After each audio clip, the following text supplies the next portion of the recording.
Күн шуағын төгіп, қар еріп, көктемнің нағыз иісі сезіле бастады.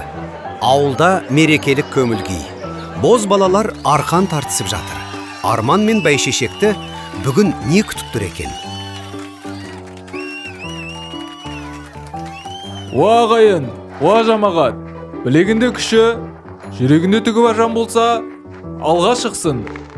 Күшіңізді сынап көріңіз. Қазақ күресінің алаңы дайын. Естідің бе? Күшіңізді сынап көріңіз деді. Бәйшешек, жүрші, барып көрейік. Жақсы, бірақ есіңде болсын тентек барыс. Жекпе-жекте сабыр да, әдіс те, қара күш те керек. Ендеше, мен де бағымды сынап көрейін. Бәлкім менен мықты палуан шығар.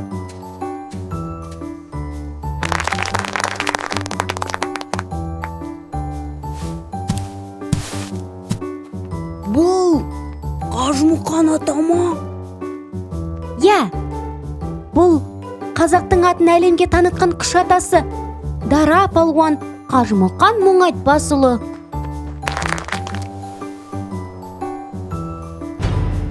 Мен дайынмын.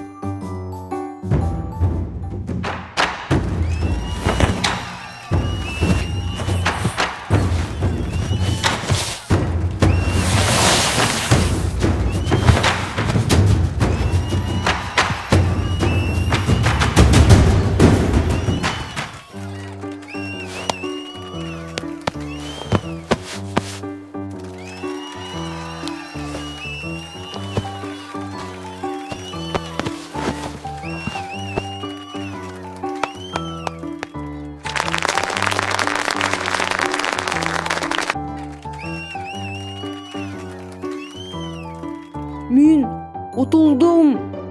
Жоқ, балам. Жүйріктен жүйрік озар жарысқанда. Нағыз палуан қарсыласын емес, алдымен өз қорқынышын жеңеді. Күш білекте емес, жүректе. Я, арман шынықсаң шымыр боласың дейді. Қажымұқан атамен күрескеніңнің өзі жеңіс.